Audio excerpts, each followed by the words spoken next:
We are back with another episode, and tonight we are hosting Comfort Oladayo Adegbenro. She's a PhD candidate at the University of Georgia, USA. Comfort has been to the UK, to Italy, and now she's in the USA, and we hope to have a conversation in this discussion about her journey specifically to the United States at the University of Georgia. So, Comfort, welcome. And as we welcome you, we may want to ask you, do you think there is any difference between the US, Italy, and the United Kingdom? Oh, definitely you have like differences. It depends on what aspect you want to consider. First of all, I think the educational system is very much different. Well, based on my experience in the UK, I don't know how all schools in the UK are, definitely, but the UK is really not research intensive for a master's. You Mm-hmm. get so like, and the way my course was structured, I wasn't even going to classes every day. I had just courses for like maybe 3 days or maximum a week, and the rest of the month is spent on working on assignments. Then we are done with that course module. Then you start the next course. Italy was different in the sense that it's also not research intensive, just like Africa, or maybe like Nigeria, for example. You just go to classes. I was going to classes back to back every day, Mm-hmm. and while the US is different in the sense that as you are doing your studies, you're also doing your research alongside. So it's more of like double work all joined together. So if you have like a 2 years master's in the US, which is like the usual duration, just know that you most likely would have completed 2 to 3 research that you would have by the end of your program. So if we are to arrange this, we could say the US is more research intensive. Yes, and it's All right. busier. So I speaking had about more free research, time in UK than mhm, in Italy than okay. in the US. So that's like the arrangement. So I know at least now, and our audience is going to learn as we proceed, that you were a scholar in 2021. That's a Commonwealth Shared Scholar. Then you went to Italy on a scholarship, and now you are in the US as a graduate research assistant, which Yes. also offers you funding for your studies. Do you Mm-hmm. feel like these scholarships are different for these three countries? So the first question was on the programs. Now the next question is on the scholarships. Are they any different? So the Commonwealth, for example, is an external kind of scholarship. It's not really, will I say, university based or so. Mm-hmm. So you Mm-hmm. just have to apply to like the Commonwealth is like a body you apply to. Then when you get awarded a scholarship, then you can have access to university. But it's kind of different in the US because you there's I would say there is really no external, maybe there could be external bodies that you can apply to like the Commonwealth, but the US has more scholarship opportunities, or let me say more funding opportunities than Yes. the UK. You can just go to every university in the US. You can go to the website, search for what funding opportunities they have. Mm-hmm. And as long as you get the admission and they give you the funding, you are good to go. You don't have to worry about maybe other conditions like go back to your home country, like, Mm-hmm. the Commonwealth shared scholarship and all of that. So, yeah. And the Um, stipends are more or less the same, depending.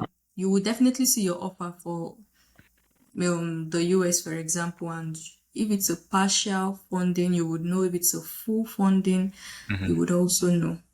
So let's focus on your application to the University of Georgia, where you did your master's, and now you just started your PhD.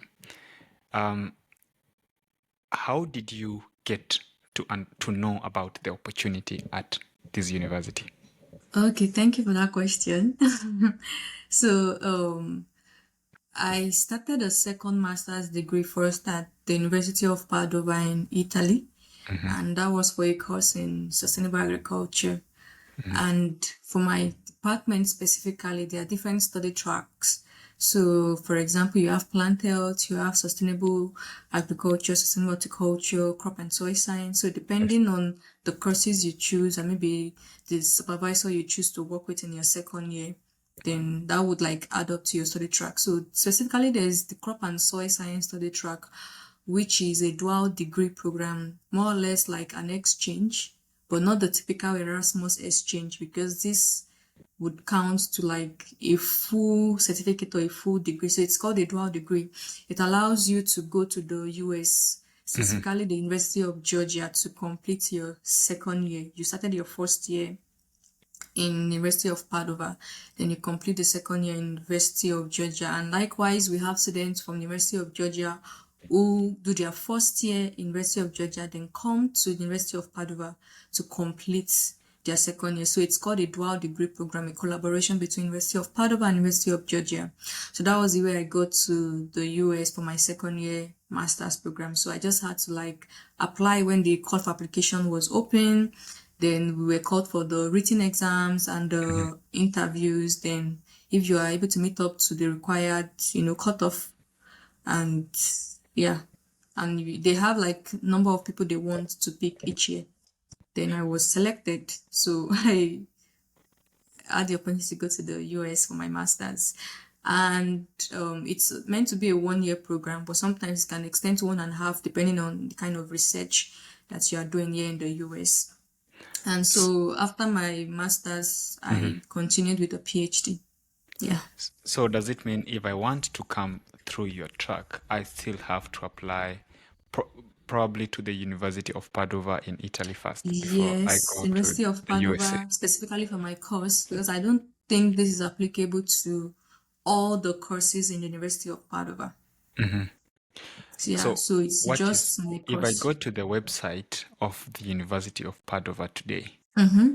and I want to replicate your path, what will I be Yeah. looking for? Okay, you just have to look out for the sustainable agriculture program. Then as long as you can get admission into the program and enroll as a full student, like full-time student, then obviously you would have the opportunity to, because since you're a student in that department or for enrolled for that program, you would receive the call for application, then you'll be able to apply for the USA Crop and Soil Science study track. Is it advertised as a scholarship or just as a program? It's not advertised as a scholarship, it's just advertised in the program. Yeah. In the sustainable agriculture program. Okay. Now let's begin from the application. Let's begin with the application process Okay. from the very beginning, right? So Okay. I've gone to the University of Padova website. I've found the program, and now I'm submitting my application. What do I need to submit a successful application? So the University of Padova. Yes. So when you open like the application portal, you see the list of documents that is required. I'm not sure I can remember everything, but then Yeah. obviously you need your CV, and in Italy, most often they want something called the Europass CV, but they will give you a link there on how to create a Europass CV. So you just have to, the way we have like all these websites that allow you to create CVs, and you just have to put your details and they generate your CV for you. So Yes. that's how the Europass website, Europass CV too. So you just have to click on the link and you put all of your details, your work experience, your education, and it generates like a PDF with like, you can choose the format or the design you want, but then it carries like the Europass, whatever. So they want it in that format. That's for the CV. And then I also had to submit like a statement of motivation, which is 1 page. It shouldn't exceed a page. So, but they weren't specific about the font. So you might want to do something like 11 or 12. 11 should be like the lowest, and maybe the spacing, maybe like 1.5 should be fine, or 1, depending if Okay. it looks good to you. And then you want to submit your transcript, you can submit the unofficial transcript at least at the point of application. But I think I had my official transcript, so I just uploaded that. And you want to submit your certificates, and yeah, before you submit your certificate and transcripts, Italy and most of the European countries, they need something called translation and legalization, authentication of your document. That's not really a UK thing, because Yes. UK, it's already it's an English speaking country. So, but for countries like Italy and I think maybe Belgium, I don't know about Germany, but you would have to do authentication. You have to translate your documents. There's something called pre-enrollment, like, but you see all of this information on the website. So for example, you have to translate You have to authenticate and legalize your transcripts, your certificates, your Hmm. birth certificate also. You have to take it to, like, for example, in Nigeria, the Ministry of Foreign Affairs and the Ministry of Education in Okay. Nigeria. Then also, after you've authenticated, there's like a whole process to it. Then you go to the Italian embassy in Hmm. Nigeria to go do the legalization, and you will get something called the DOV, which is a declaration of value, Hmm. which you have to upload. But there is also another option for the DOV. It's called the CIME, CIME. It's actually like an abbreviation, or you say acronym. I can't remember what the full meaning is, but Hmm. it's on the website. It's an option if you don't want to go to the long route of the DOV. But that one you have to pay some amount of money, like maybe 300 euros thereabout. So if you know you have the money, you might want to explore that. So yeah, what else? Your statement of motivation, the regular documents you need Hmm. to apply, but you would see all of those lists, Listed on the application. yeah, on the portal, so you have to upload them. I'm curious to understand, were you in the UK when you were making this application, or you were in Nigeria? I was in the UK. So when you are describing going to the embassy, it meant you went to the Nigerian and the Italian embassy here in the UK. Not in the UK. Hmm. That's the thing. It has to be where Coming you from. had your study, yeah, where the study Hmm. was conducted or carried out. So I had to DHL my documents to Nigeria, Hmm. and I had some friends who were also applying, Hmm. then they had to also authenticate their documents in Abuja. So Hmm. I had to send them to help me authenticate my document and also to translate. Then afterwards, they sent it back to my brother in Lagos to take to the Italian embassy in Yes. Lagos to legalize it. Then they shipped it back to me so I could apply for the visa, because you need these translated and legalized documents also to apply for your visa, Yeah. not So just for some point admission. of note for our audience. If Yeah. you are not from Nigeria, you don't need to take your documents to Nigeria. Please take to the Yeah, embassy yeah, you in your don't need to. country. You have to check for your country. Yeah, so for everybody, depending on where you are, be it in East Africa, South Africa, West Africa, the northern part of Africa, just check where the Italian embassy is and then follow the same process. I tend to believe by the time you're watching this video this far, then some of these things already make sense to you. If they don't make sense, please drop us a message or give us a comment and we will proceed. So this is the Management Diary, and today we are hosting Comfort Oladayo Adegbenro. She is a master's and a PhD student at the University of Georgia in the USA, and we are discussing her experience to this point so far. So, we have talked about these application documents, and if I am to just clarify, most of these things we are talking about, you can find them on her YouTube channel. It is called Moments with Comfort. We will leave a link to her YouTube channel just below this video so you can get all the information you need. Comfort is also available on LinkedIn, so we will get to proceed and tell you more about it as we go. So Comfort, before all this, we are still in the application process. Before you now joined your master's program, so you submitted all this. So what time did you get your offer? You mean the full admission offer? Yeah. When did you get your Um, confirmation and offer to go to Italy? I'm trying to remember. I think somewhere was it in February? I think I started making the application like the year before, because the application was in December or November of Hmm. the previous year, and by February I already got like the confirmation, and I think I paid the enrollment fee then. Hmm. Yeah, so somewhere around February of 2022. Yeah, because Hmm. 2022 was the year I went to Italy. So somewhere around February of 2022, I already got like at least the admission, and I had my documents. So it was just left for me to decide, oh, do I want to proceed with the whole legalizing? Because you don't need to authenticate and legalize to get at least the um notification of or would I say conditional offer of admission? Yeah, something like that.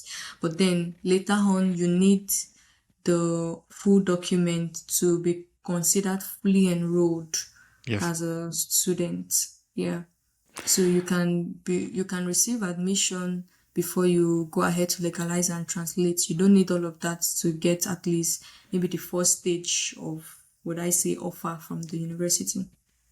So, do you like make your application in English, or do I need to translate my applications to? It's in English. Uh-huh. The So, and your portal mode of is in instruction? English. Yes, yes. And that's one thing you also have to check. Let's say generally you want to apply to Italy, you have to check if the course is going to be taught in English, because there are some courses that are being taught in, the Italian language. So you have to be sure that it's a course in English, not a course in Italian language. How do I know? It's stated on the website. Like whatever program you're interested in, they'll tell you the mode of instruction, and if it's English or if it's Italian, they will let you know. You just have to So, check well and make your research. so let's get it clear. You need to go to the website, and before you make your application, you need to you need a specification whether this program is taught in English or in. Okay, what language do people speak in Italy? Is it called Italy? Yeah, Italian. Yeah, Italian language. Oh, We okay, speak okay. Italian. Yeah. So so in Italian.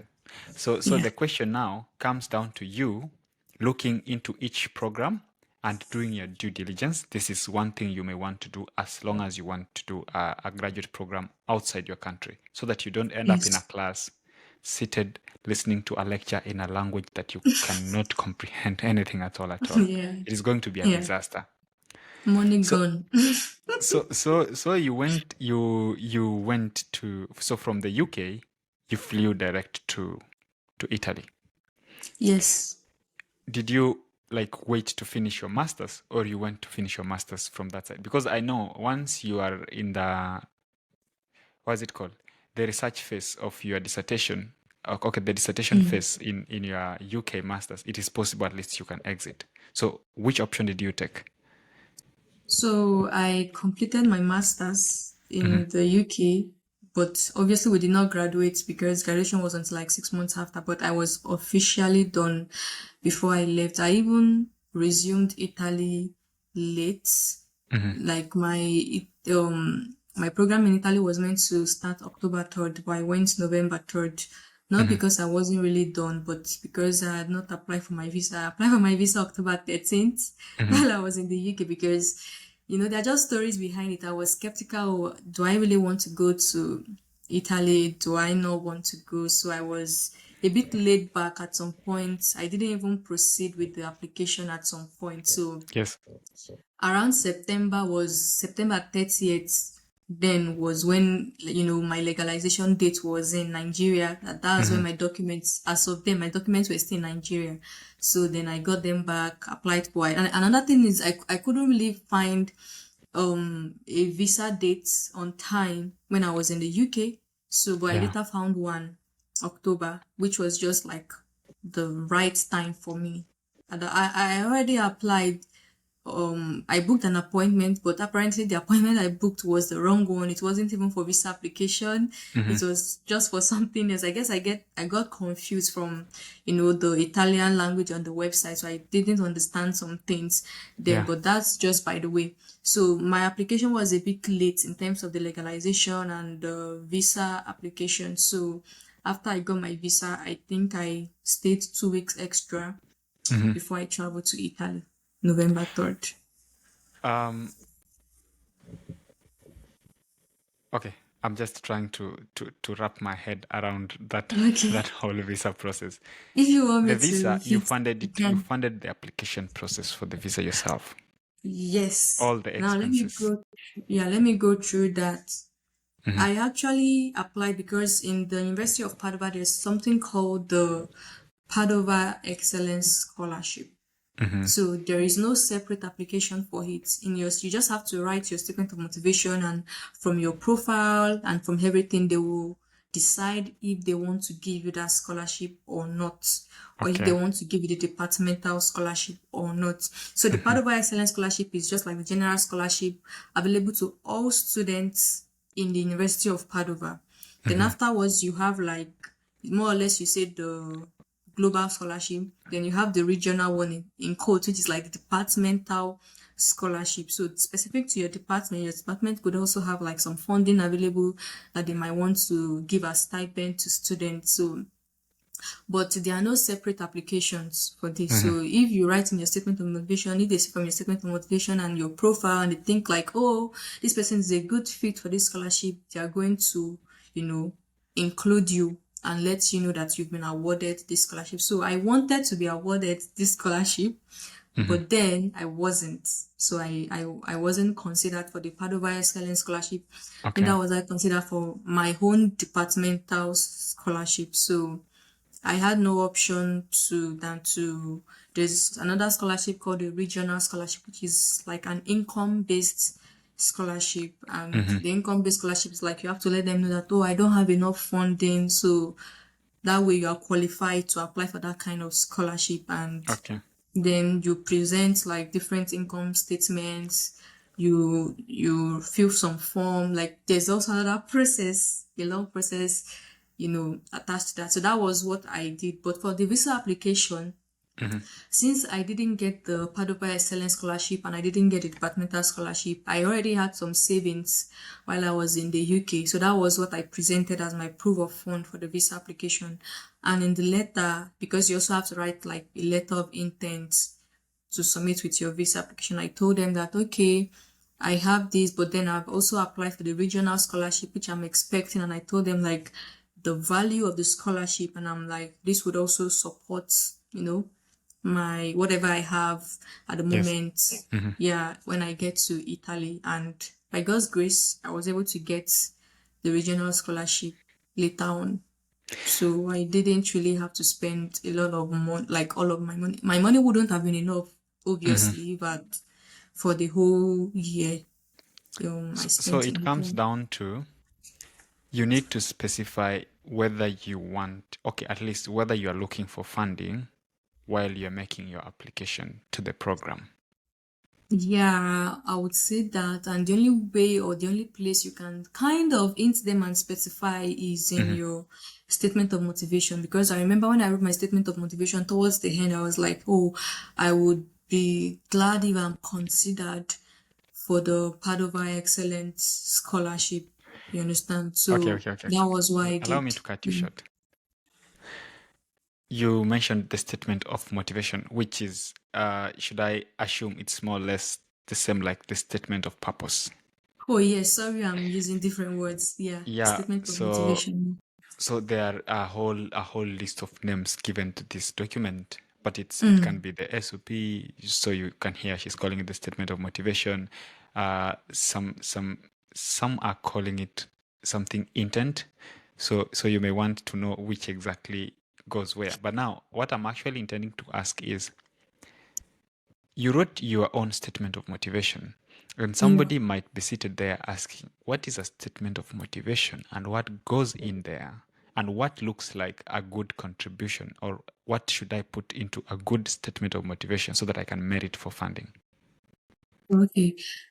Now, the thing is, I honestly don't know why I wasn't considered for the funding or why I Hmm. didn't receive the funding, but at least my statement of motivation gave me my admission first because not everybody gets admission to the Yes. University of Padua. That's another thing. Like, I Hmm. think it's quite competitive. So, my statement of motivation, I don't know if it's not only the statement of motivation that contributes to um The the funding? admission, the funding. Yeah, so maybe they Hmm. could have felt like, oh, she already has a master's before, so maybe we don't want to give her the funding. Because obviously, if it's by grade, I know people who don't have a high CGPA, as I Hmm. did, Hmm. who got the Padova Excellence Scholarship. Yes. Maybe they had just like 4.5 or 4 point something, but I had a 4.96, but I wasn't considered for Yeah. the Padova Excellence. So I really don't know what's like why I wasn't considered. Maybe because I already had a master's program, or maybe my segment of motivation wasn't good enough, which Yeah. not too sure. So, but a part of me feels like maybe it's because I already had a master's in the UK. That Mhm. might have been one of the factors with which I wasn't considered. And another thing, because I also had a video with someone who had this Padova Excellence Scholarship when I interviewed her. So she said that sometimes these scholarships, the number are limited to each department. So for example, if you're doing something like marine biology, Mhm. not so many people will be applying for marine biology Yes. in a real sense, and you might have more scholarships there. And if you have few people, the best candidates in the marine biology could have a 4.5 CGPA. So Mhm. if she's the best, she definitely will be selected. But if you come to sustainable agriculture and you have just three scholarships and the best candidates, maybe for me, I'm thinking I had 4.9. So what if somebody had 4.98 or 4.99, which Mhm. is better than me? Obviously, that person would have been selected compared, to me. So it Yes. also varies by department because each department also have like number of slots that Mhm. that has been apportioned to them for this scholarship. So now coming down to the statement of motivation. Generally, if you want to write a statement of motivation, it's just like from the word, why are you motivated to study this particular program? So you have to talk about, I like saying that people should start on like a problem statement, like what is the problem and how will you provide solution? How is this program of study that you are interested in will be the solution to this problem? So for example, I'm into sustainable agriculture. Obviously there are problems related to yields for crop. Farmers are having problems related to climate change and all of these things. So now Mhm. sustainable agriculture is a way where I can be able to like get knowledge to solve these problems. Then afterwards, you want to talk about how you are qualified at least. How are you a good fit for this program? What do you have? What do you have to offer?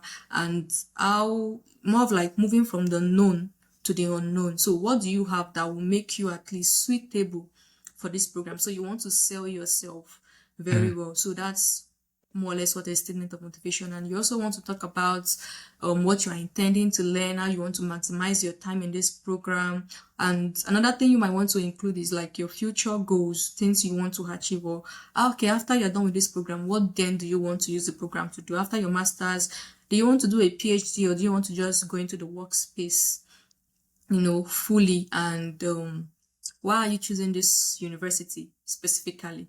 So things like that. And there are so many resources out there for you to to guide you on how to write a statement of motivation. I'm still waiting for for the last paragraph. Okay, what do you mean the last paragraph? uh, you've mentioned actually the very important things that should go into a personal statement or a Yeah. statement of intent or is what was the other name? Statement Statement of of motivation. motivation. There's a paragraph you mentioned about your funding. Okay. So Oh, okay. Oh, I'm yeah, still yeah, waiting yeah, for yeah, that one. yeah. And so, yes, that was where at the end, which was the last paragraph, was when I said that, oh, to be able to achieve my dreams, I would be grateful if I'm considered for the Padova Excellence Scholarship. So that was why I said, Mhm. because I had a friend who were like, we were in the same bachelor's program. He was a student also already, the same program, sustainable Mhm. agriculture, but he didn't get the Padova Excellence Scholarship, but he got the departmental scholarship. So I was like, how do I let them know that I'm interested? How do I tell them that I want this scholarship? I was like, can I just include in my statement? He was like, yes, just include that there's actually no way for you to tell them you want this scholarship because there's no separate application. So they just look at your profile. If they think that, oh, this person is good enough, Mhm. they would select you for the scholarship. But then you can just write it at the last paragraph in a way that, oh, yes, I'm interested in this scholarship. I But know I don't know this if it is changes a this thing. is a mistake most scholarship applicants make, that you have if somebody listened to your state, I've been listening to you very carefully, and if somebody just listened to you very carefully, you did not start with I need your money.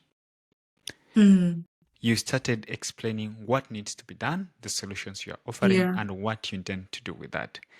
The money comes last, because true. first tell them what you want to help them achieve. Before now, you come and mention, but for me to achieve all this, I need your support here.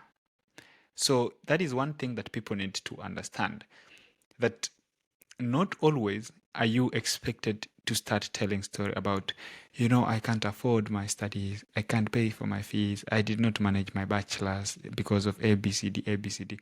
But for all those 500 or maybe 750 words, you've actually not explained why you're doing the program, what do you want to achieve from the program. So yeah, it is important that at least people understand that if you are putting this thing, may it maybe come after you've explained every other relevant and important thing.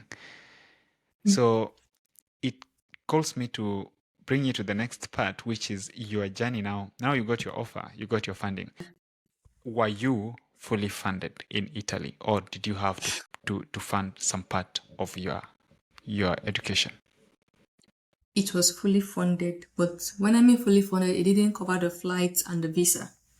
But then it covered my tuition, and I got some stipend, which was enough, And if you apply to the university accommodation and you're selected, it covers university accommodation, and you only have to pay, like, I think I was paying less than 40 euros per month. Oh. And feeding also. I had access to 1 meal per day in the cafeteria. They call it Mensa. So if I go to school, I can get food once a day. That's during lunch in school. Yes. So that's the regional scholarship, the income-based scholarship. That was the one I later got. And you have to apply for that every year. So if you applied in your first year, you have to apply before the second year also to sponsor you. Yeah, for the So second year. what if I just finished my first year and I couldn't get the funding for the second year? What happens? Then you have to sort yourself. You have to sort Okay, but it yourself. hardly happens anyway, right? I don't know. It hardly happens. Honestly, I would say it's a bit easy as long as you meet up and you provide the right documents. The issue, I would say, is getting those documents Yeah. can be a bit taxing. For example, in my first year, so many persons reach out to me on YouTube because I also have a video on how to apply for the regional scholarship and a particular document you need to get the regional scholarship. And especially, it might be easy for other countries, I don't know, but for Nigeria, it's a bit tricky because for this regional, there's something called the ISE. Now, I would speak a while on this. There's something called the ISE, and for you to get that ISE, you need the family income document, which states like, okay, these are the members of my family. This is the one who is working. This person is not working. The person who is working, this is what the person is earning in this year. And like you have to state for 2 years. Then that document needs to be translated and it needs to be legalized. So normally it's meant to have been legalized in the Italian embassy in Nigeria, but they don't do that any longer for students in Nigeria because they feel like if you are saying you are going to Italy to study, you are presenting proof of fund while you're also applying for the income-based scholarship. So it's like contradicting in Nigeria. So they don't, that is like a big red flag. If you tell them you are doing the regional scholarship, they're going to cancel your visa in Nigeria. But it's a bit different from because I applied from the UK. So it wasn't in Nigeria.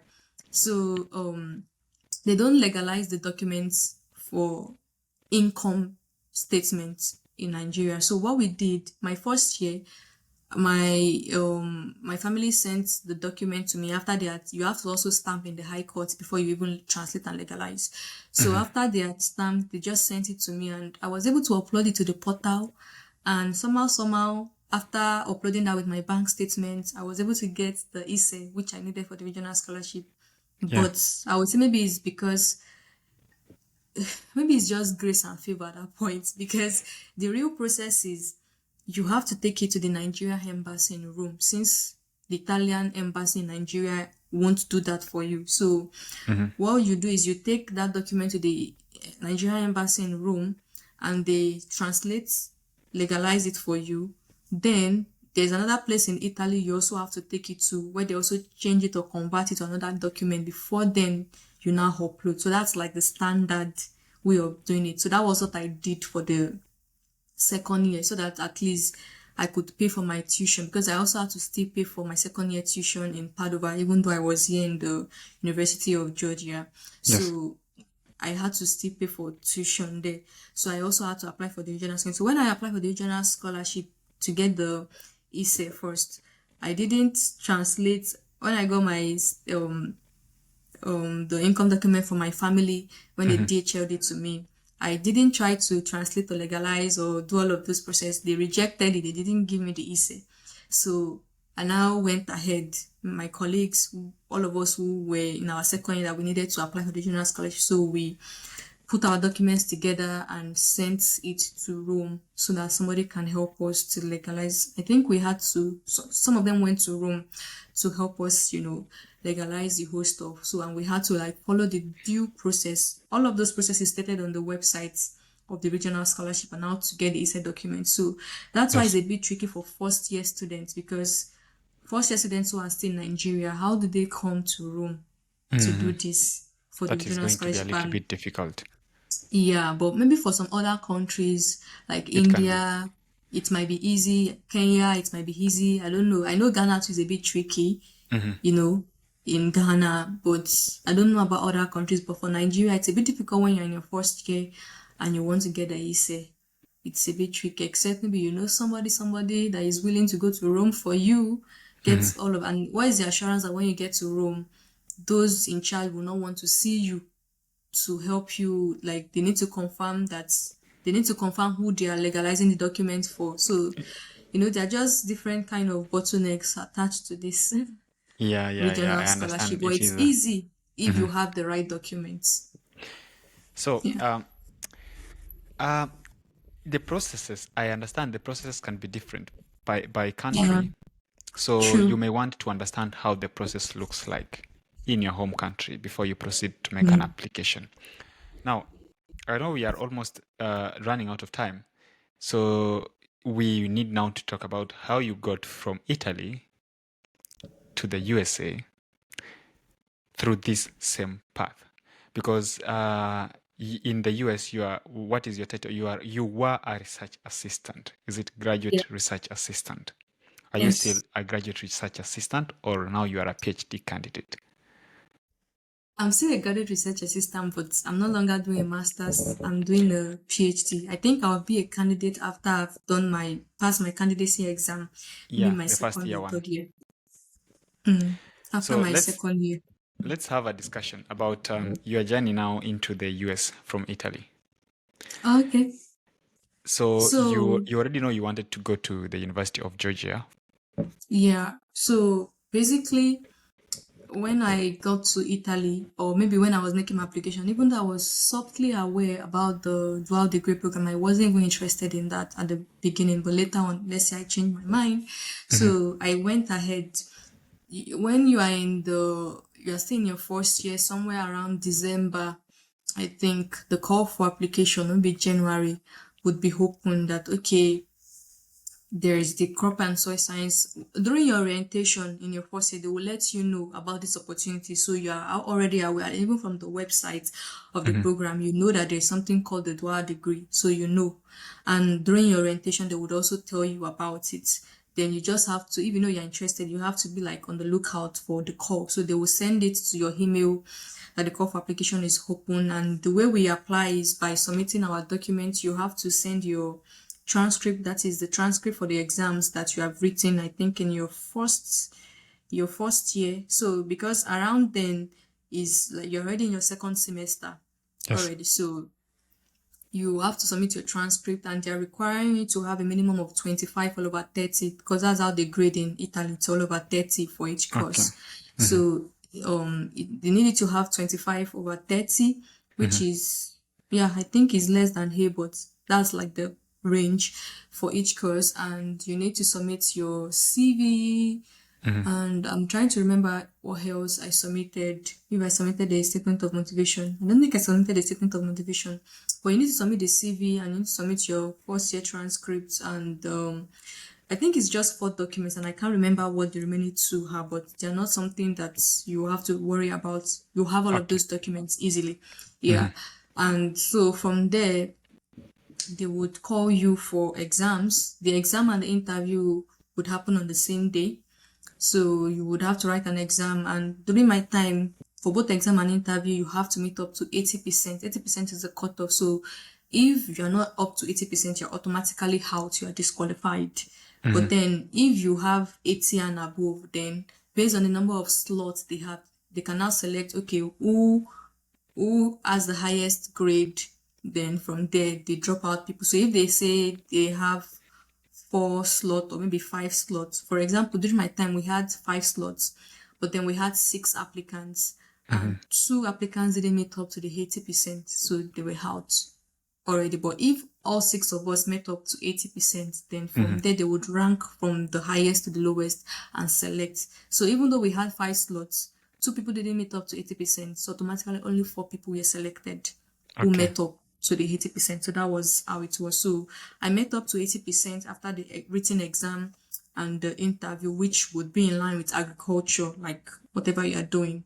So, and afterwards they told us that we had been pre-selected, but in the real sense, I think it's the actual selection. Yes.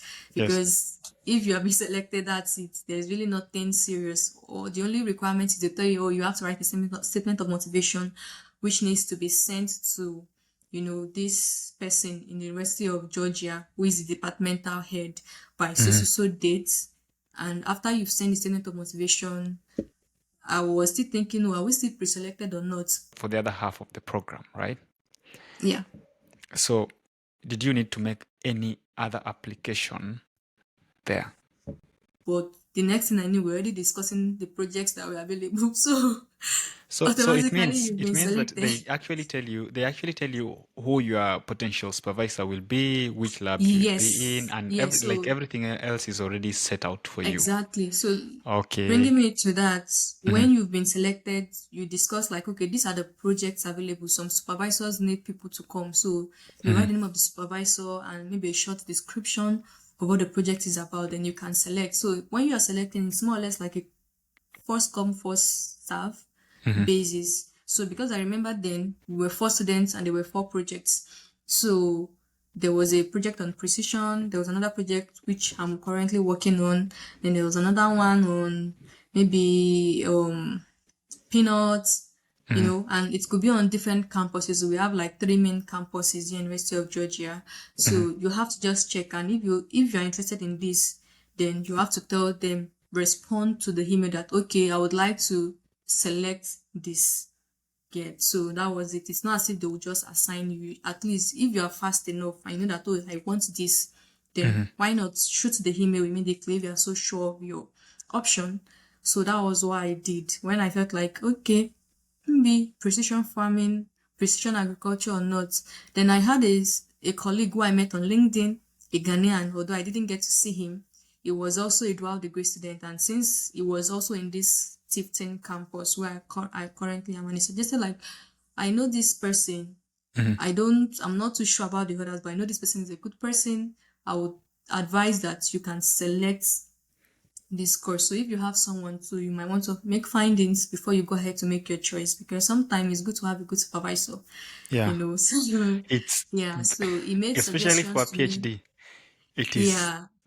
very important. I mean, like, forget even about the project, the Yeah. supervisor first, then That's the thing, everything else will because follow. even if you have a project you're interested in, what if the Yeah. person is not who you want to, who will frustrate you? So the person advised me, I weighed my options and all of that, and I selected what I felt like was suitable for me and, good. And I don't regret making the choice I made.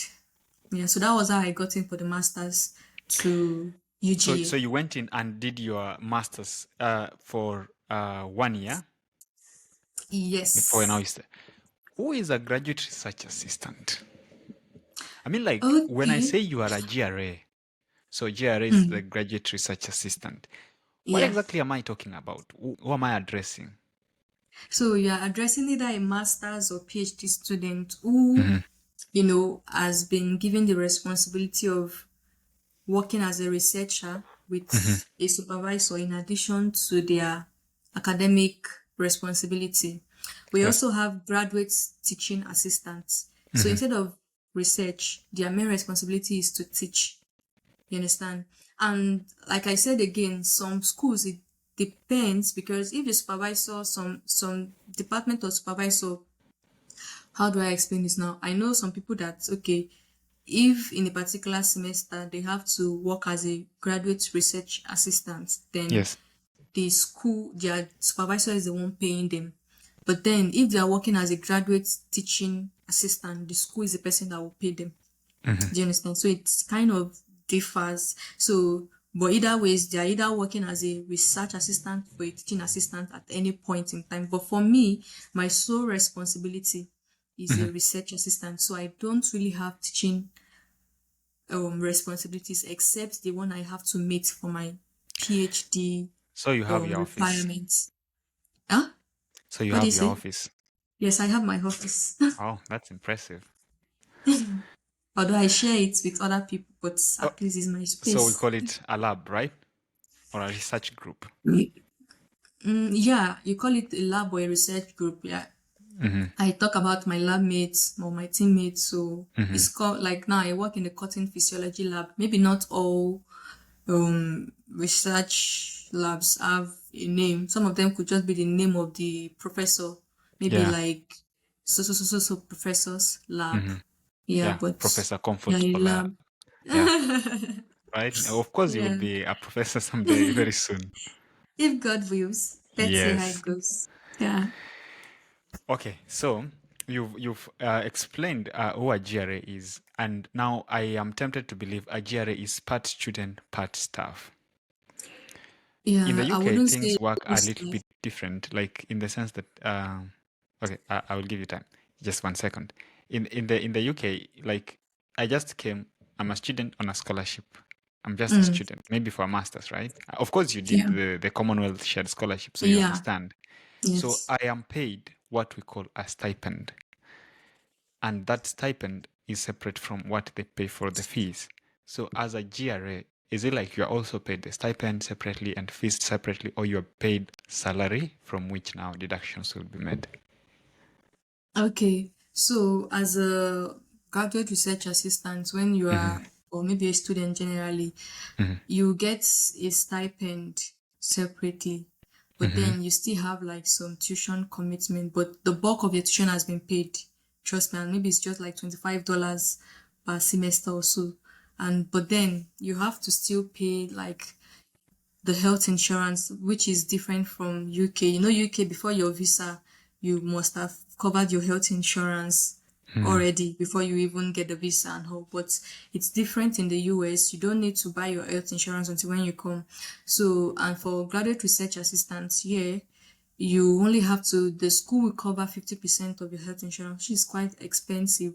So for a semester, which runs from like August to December, health insurance is like 1,200 and something dollars. And so they cover 50%, then you're left with 50%. So and when you register for courses and you have some like other student fees, maybe like health fees and to like go to the health center. So like some Yes. other fees. So in a semester, it might be summing up to like from 800 to 1,100 and something dollars for a semester, which is like August to December.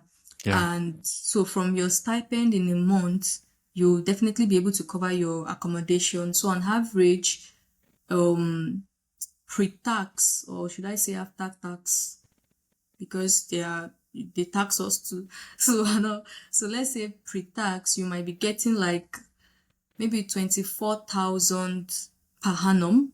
Yeah, $24,000 per annum. It could be less than that depending on the school.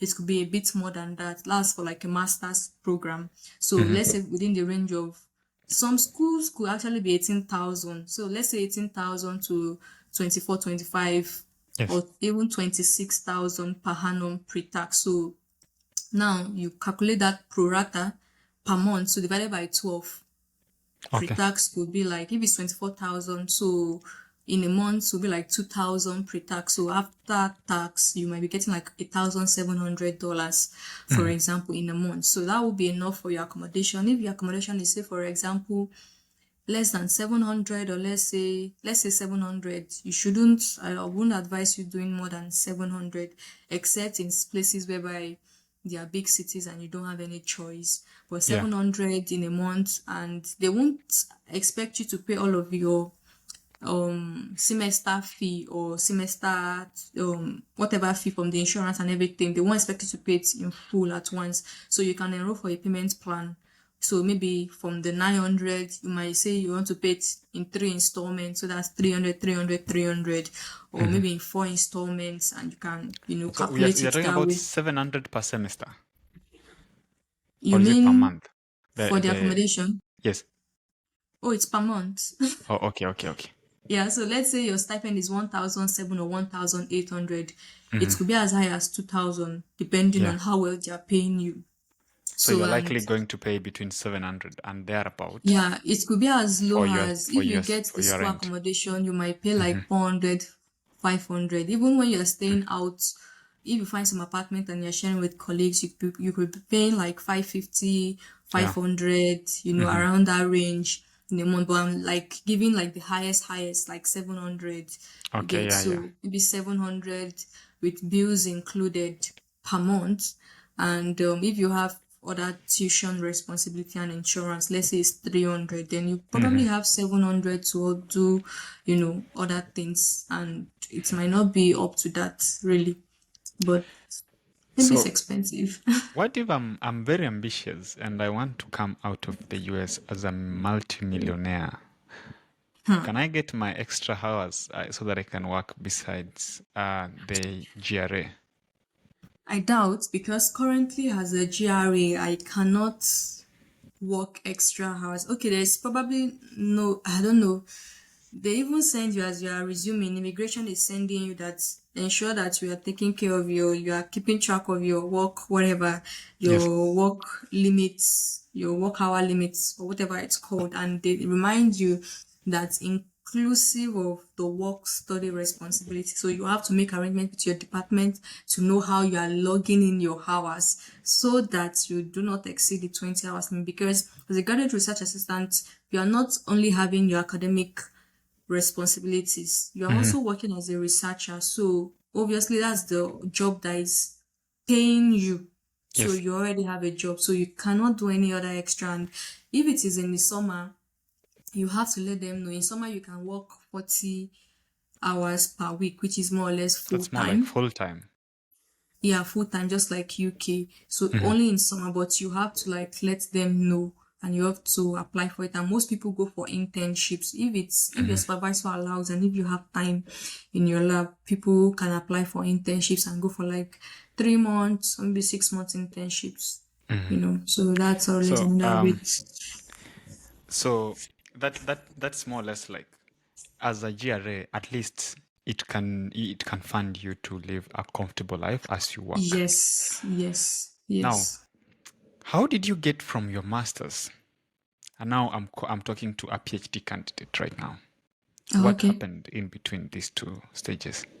Okay, so I was doing my dual degree as a Hmm. second year master's at the University of Georgia, and Hmm.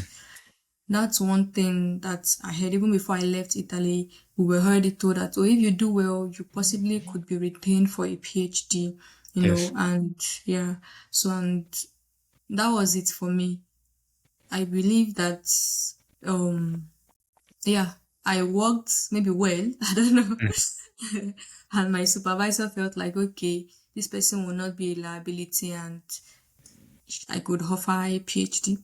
And that was it for me. Did you So have it to write was, any other a separate application, research yes. I proposals, didn't have to, references, and blah blah blah yes, I had to go through that process again. for your But the thing is, PhD? I didn't have to, yeah, for the PhD, but I didn't have to start looking for funding Hmm. because I already know that my supervisor was going to fund me and I was going to work with him. So I Hmm. just had to like officially do the normal admission application where I had to write my statement of motivation, upload my CV, reference, put in my referees so they can Hmm. write their references. And I also did that also when I was in University of Padua coming down to the US. Even though we had been accepted as dual degree students, we also Yes. had to still do the regular admission application to that Yeah. Yeah. US Hmm. university, and I had to pay application fee.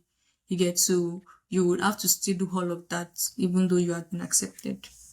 I've been looking out for your graduation photos. I've not seen one. Did You you know the way graduate? it happens even in the UK, even though you are done officially and they've Hmm. issued your degree, you Hmm. don't graduate like immediately. So Hmm. although I could have graduated this summer, Hmm. maybe around August or so, Hmm. but in my campus, which is not the main campus, they don't do the summer graduation. It's only in Athens. Athens is like the main campus. They do the summer graduation. So my graduation is going to be with the fall students. People will be graduating this fall. Hmm. So that's what I'll do. But my degree has been awarded to me. Congratulations, and congratulations Thank for you. starting your master's. Sorry, for starting your PhD. And I Thank you. wish you all the best. I Amen. understand you've been on scholarship all through your studies, from your bachelor's, master's, the first master's, the second master's. Now at the University of Georgia, again you're on scholarship. To you, what does a scholarship mean? It's an opportunity to pursue your dream.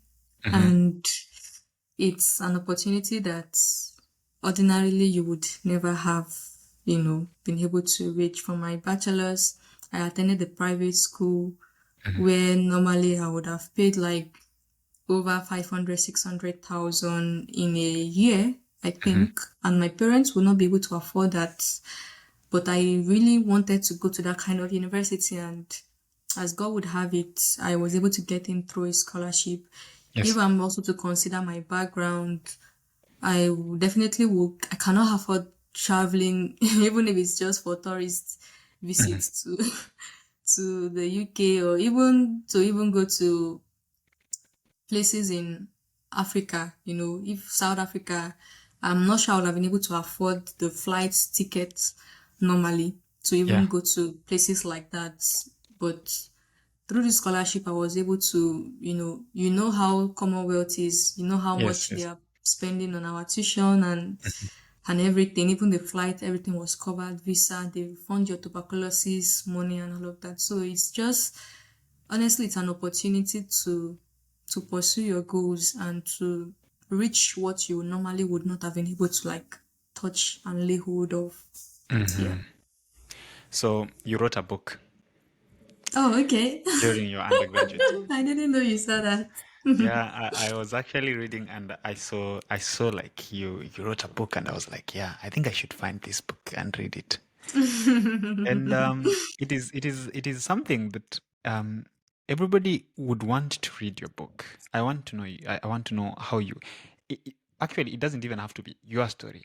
I want you just to Okay. know your thought process, how you think about life, how things look from your angle, right? So the book you wrote, what is it called and what is it about? Okay, the book is actually called Behind the Scenes of Academic Excellence. Yes. So I know I would normally, to some extent, I enjoy writing and I enjoy, talking about the things I believe in. But yeah, I'm a Hmm. Christian. That's another major thing for Hmm. me. So, Hmm. and I enjoy talking about my beliefs and, just things that apply to me. So behind the scenes of academic excellence is the book. Maybe I would say a senior colleague also pushed me to write it, even though I know in my head that one of these days I want to be a author, just write something. But Hmm. then the person like kept pushing me until I wrote the book. So I was the best grading student in my sets in Landmark Yeah. University. Hmm. And aside for that, I would say for a while, maybe from a young age, I've Hmm. always been able to maintain high grades. I Hmm. know high grades is not everything in life, and obviously Yes. there are Yes. people who do better than me, and I don't even think about that. That's just the truth. So, but I just felt like, okay, maybe some principles that could have worked for me Hmm. can also help other people. I can just, share it with them. And that's what the book is about. That's why it's called Behind the Scenes of Academic Excellence. So what do I do behind the scene that, you know, shows these results? That's it. For the past 50 minutes or so, you have been listening to a valedictorian. That is something I should have actually mentioned from the word go. She graduated with a first class from the Landmark University as the best graduating student. Before now, she went to her master's degree, her first master's, by the way, and it looks like you love education a lot. You will discuss that. So from her first master's, then to her second master's, and now she's actually going to be one of the youngest PhDs, at least I have met. And we wish you all the best. If you want to know Mhm. what she does outside academia, you may want to listen to her podcast. It's called the Hope Alive podcast. It's on Spotify, right? Yeah, it's on Spotify, it's on YouTube, and Mhm. the main base is Substack. So it's Mhm. a newsletter on Substack and also a podcast at the same time on Substack. So if you want to understand and relate to her thought process, how she sees things in life, just check below this video. You will find links to every single one of these things.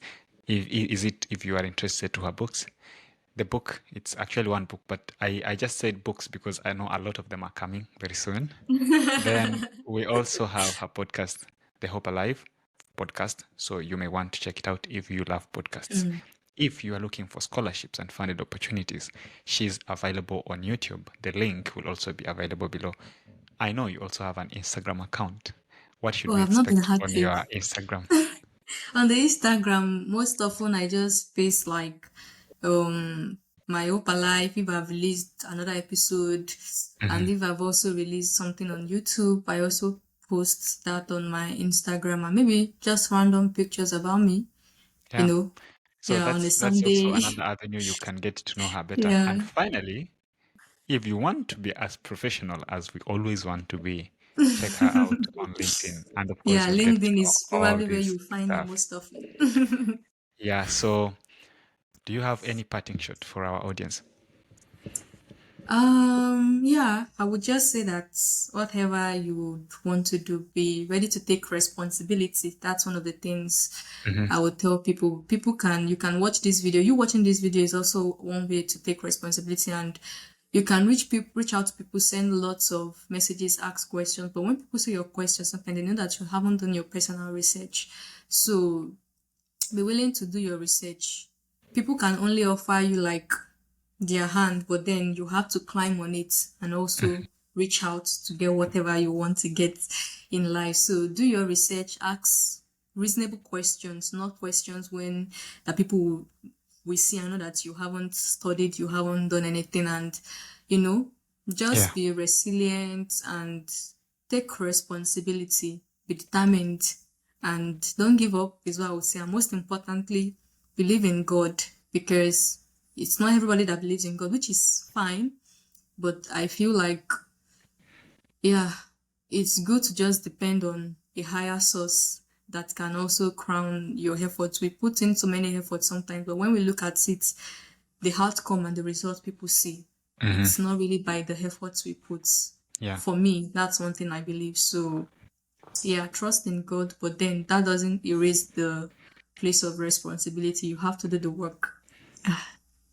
Thank you. So that was Comfort Oladayo Adebayo, and this is the Management Diary. See you again in our next episode. Bye bye.